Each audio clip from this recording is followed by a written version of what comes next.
সুপ্রিয় দর্শক, আসসালামু আলাইকুম। আপনাদেরকে আবারও স্বাগত জানাচ্ছি আমাদের নিয়মিত আয়োজন।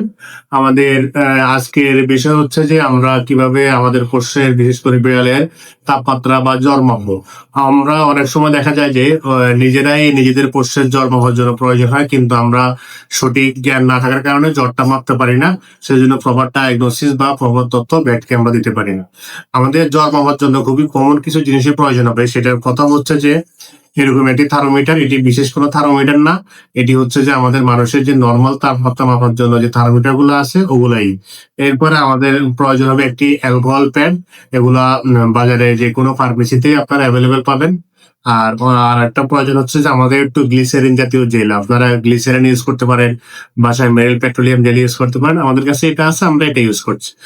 প্রথমে টেম্পারেচার মাপার জন্য আমাদের এরকম একটি অ্যালকোহল প্যাড দিয়ে আমাদের সুন্দর করে থার্মোমিটারের মাথাটা একটু ক্লিন করে নিতে হবে, কারণ যাতে এই থার্মোমিটারের মাধ্যমে কোনো জীবাণু ওর শরীরে প্রবেশ না করে।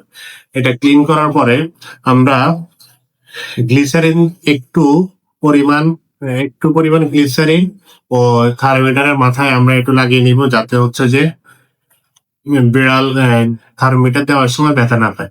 আর আরেকটা অকওয়ার্ড বিষয় হচ্ছে, বিড়ালের জ্বর সবসময় হচ্ছে যে পায়খানার রাস্তায় মাপতে হয়, যেটা বিড়ালও পছন্দ করে না, আমরাও পছন্দ করি না। কিন্তু এটাই নিয়ম, এটাই ওদের আসল তাপমাত্রাটা বোঝার জন্য অনেক হেল্পফুল। সেজন্য আমরা আর বিড়ালের জ্বর মাপার জন্য অবশ্যই আপনাকে একজন অ্যাসিস্ট্যান্টের প্রয়োজন হবে। সেটা আপনার পরিবারের সদস্য কেউ বা আপনার যে হেল্পিং হ্যান্ড আছে ও যে কেউ। প্রথমে তাপমাত্রা মাপার জন্য বিড়ালকে যেভাবে হ্যান্ডেল করতে হবে সেটা হচ্ছে আপনি ওর ঘাড়ের উপর চামড়াটা যেভাবে করে এইভাবে ধরলে কিন্তু বিড়াল ব্যথা পায় না। এভাবে বিড়ালের মারা কিন্তু ছোটবেলায় ওদেরকে এভাবে ধরে, এখানে ধরলে বিড়াল ব্যথা পায় না, কিন্তু শান্ত থাকে, কন্ট্রোলে থাকে। আপনার একজন অ্যাসিস্ট্যান্টকে বলবেন এই বিড়ালের মাথাটা এভাবে ধরার জন্য। আপনি একটু ধরেন মাথাটা এভাবে সুন্দর করে ধরার জন্য। ধরার পরে আপনি এই যে এভাবে এভাবে ও লেজটা একটু উঁচু করে ধরে, নরমালি বিড়ালের প্রস্রাবের জায়গায় এবং পায়খানার জায়গায় ডিফারেন্সিয়েট, বিশেষ করে মেয়ে বিড়ালের বোঝার জন্য আপনাকে হচ্ছে যে লেজের নিচে যে জায়গাটা থাকবে ওটা হচ্ছে পায়খানার রাস্তা, ওখানে আমরা মাপবো। এরপরে পায়খানার রাস্তার নিচে থাকবে হচ্ছে যে প্রস্রাব রাস্তা। সুতরাং প্রস্রাব রাস্তা, পায়খানার রাস্তা আলাদা করে বোঝার জন্য একটাই নিয়ম, পায়খানার রাস্তা থাকবে লেজের নিচে নিচে। আমরা যদি এখানে দেখি কিছু ক্ষেত্রে এই আমাদের থার্মোমিটার যেখানে একটু গ্লিসারিন লাগানো আছে, এটা হচ্ছে পায়খানার রাস্তা, এটা হচ্ছে প্রস্রাবের রাস্তা। আমরা অবশ্যই পায়খানার রাস্তা দিয়ে এটা একটু দিব, যেহেতু গ্লিসারিন দিলে খুবই সহজে ডুবে যায়। দেওয়ার পরে আমরা থার্মোমিটারটা এভাবে একটু ধরবো, মানে নিচ থেকে আঙ্গুলটা এভাবে দিয়ে উপরটা এভাবে করে রাখবো। একটু দেওয়ার পরে আমরা অন করবো।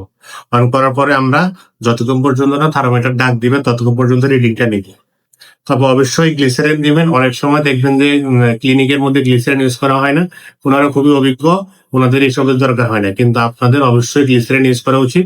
তাহলে হচ্ছে যে ব্যথা কম পাবে বা রক্ত বা ব্লিডিং কোনো কিছুই হবে না। আমরা একটু অপেক্ষা করব যতক্ষণ পর্যন্ত না থার্মোমিটার ডাক না দেয়। যাদের ডিজিটাল থার্মোমিটার থাকবে ওটা অবশ্যই ডাক দিবে। যাদের অ্যানালগ অনেক সময় বুঝতে কষ্ট হয়, তবে অবশ্যই চেষ্টা করবেন একটা ডিজিটাল কিনে নেওয়ার জন্য। এই যে আমরা অপেক্ষা করছি, সাধারণত থার্মোমিটারের উপর ডিপেন্ড করে। কিছু থার্মোমিটার পাওয়া যায় যারা ৫ থেকে ৬ সেকেন্ডেই দিয়ে দেয় যে আমাদের থার্মোমিটার ডাক দিছে। আমরা এটা আস্তে এখন একটু বের করে নেব। বের করে নেওয়ার পর আপনার পোষ্যকে ছেড়ে দিব। প্রয়োজনে একটা ট্রিট খাওয়াই দিব, যাতে হচ্ছে যে ওর পেইনটা হচ্ছে যে ভুলে যায় বা এটা কোনো মনে না রাখে যে হচ্ছে যে একটু ইয়ে করা হয়েছে। এরপরে আমরা এটা দেখে অবশ্যই জানাবো। তবে এই যে এখানে দেখেন ১০২.২, ১০২.২ বিড়ালের পায়খানার রাস্তায় যদি জ্বর মাপা হয়, এটা জ্বর না। নরমালি ১০৩ থেকে উপরে গেলে জ্বর। ১০৩ পর্যন্ত অনেক সময় নরমাল ধরা হয়, ১০৩.১ থেকে জ্বর ধরা হয়। আর সর্বনিম্ন তাপমাত্রা হচ্ছে ১০০, মানে ১০০ থেকে ১০২.৫ পর্যন্ত হচ্ছে আইডিয়াল টেম্পারেচার। গরমকালে একটু বেশি থাকে, শীতকালে একটু কম থাকে। আর ১০৩ বা তার উপরে গেলে অবশ্যই ভেটের সাথে যোগাযোগ করবো।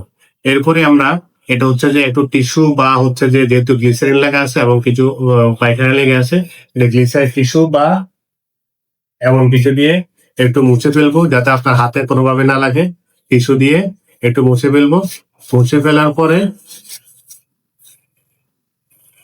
মুছে ফেলার পরে আমরা আবার যখন এটা সংরক্ষণ করবো পরবর্তী ইউজের জন্য, তার আগে অবশ্যই আগে প্রথমে যেভাবে আমরা জীবাণু মুক্ত করে নিয়েছিলাম, এবারও আমরা সেম ওভাবে একটু অ্যালকোহল প্যাড দিয়ে জীবাণু মুক্ত করে নেব। কিন্তু কোনোভাবে মাথায় হাত দেওয়া যাবে না, কারণ যেহেতু এটা ওর পায়খানার রাস্তায় গেছে, সেজন্য এখানে হাত দিলে আমাদের হাতে জীবাণু লেগে যেতে পারে, কন্টামিনেশন হতে পারে। আর অবশ্যই টেম্পারেচার বা তাপমাত্রা মাপার পরে হাত ভালোভাবে ধুয়ে নেবেন। ধন্যবাদ সবাইকে আমাদের সাথে থাকার জন্য। আসসালামু আলাইকুম।